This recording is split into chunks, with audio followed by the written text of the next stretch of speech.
గురువుగారు, కాశ్యపి, కాశ్యప తీర్థం, కాశ్యప కుండం ఈ మూడింటి ఆవిర్భావం ఎలా జరిగింది? బ్రహ్మ మానసపుత్రుడు మరీచి, ఆ మరీచి కుమారుడు కశ్యపుడు.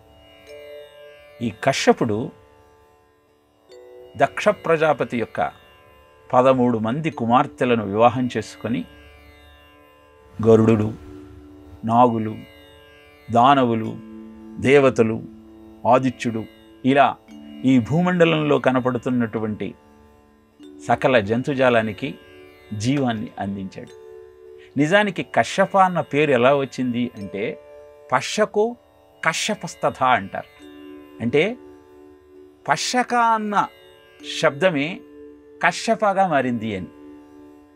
ఎందుకని అంటే సకల చరాచర సృష్టిని అనునిత్యం కనిపెట్టుకొని వారి కర్మలకన్నింటికీ సాక్షిగా ఉండేవాడు సూర్యుడు.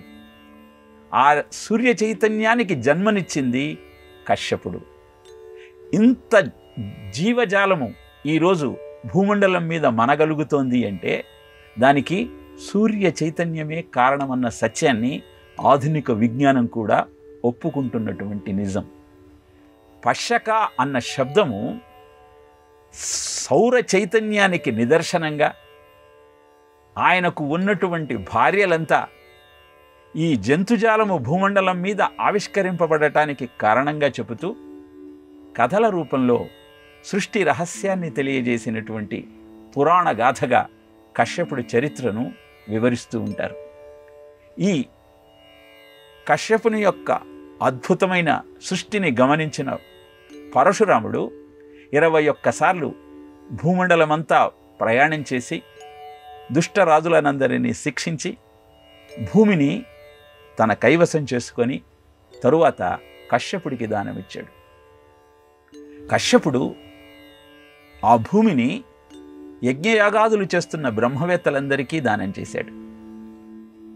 బ్రహ్మవేత్తలు ఆ దానాన్ని స్వీకరించిన తరువాత అహంకారంతో తమ బాధ్యతలను సరిగా నిర్వర్తించని నేపథ్యంలో భూదేవి కశ్యపుడి దగ్గరికి వచ్చి మొరపెట్టుకుంటుంది.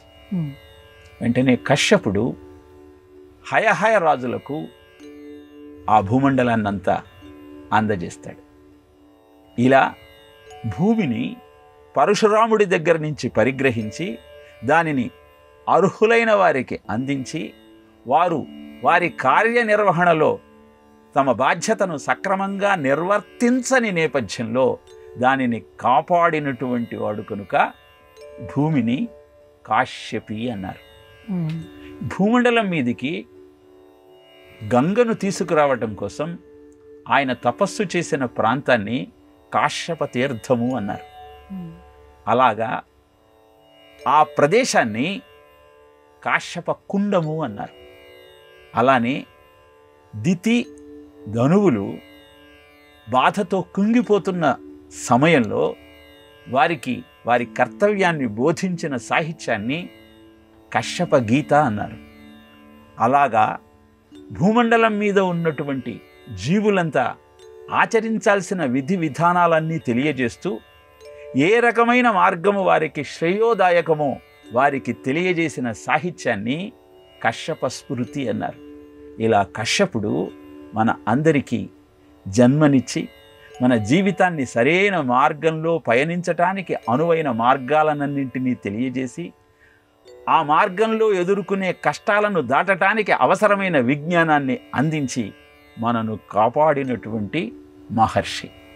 అందుకే భూమిని కాశ్యపి అని, ఆయన అందించిన సాహిత్యాన్ని కశ్యప స్మృతి అని, ఆయన తపస్సు చేసిన ప్రాంతాన్ని కశ్యప తీర్థమని చెబుతూ